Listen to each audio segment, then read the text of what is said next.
আজ 18 জুলাই 2025। দৈনিক কালের কণ্ঠের প্রধান শিরোনাম।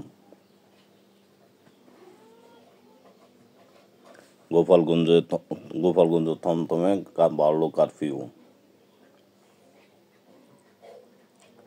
বাংলাদেশ জাতীয়তাবাদী দলের তারেক রহমানের উত্থান।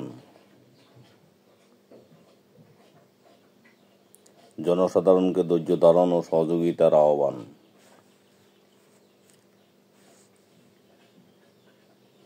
স্বাধীন বিচার বিভাগ নিশ্চিত না হলে সংস্কার ঝুঁকিতে পড়বে। প্রধান বিচারপতি। নির্বাচন ঠেকাতে ষড়যন্ত্র চলছে, সাম্প্রতিক ঘটনায় বিএনপির পর্যবেক্ষণ। জুলাই সনদ তৈরির প্রক্রিয়া দৃশ্যমান রাখার নির্দেশ প্রধান উপদেষ্টার। জুলাই আন্দোলন বড় শক্তি উপেক্ষিত।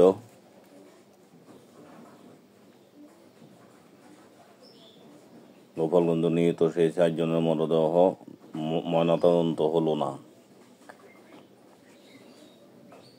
কথাবার্তা পরিষ্কার, নির্বাচনের নৌকা তো প্রতীক থাকবে না।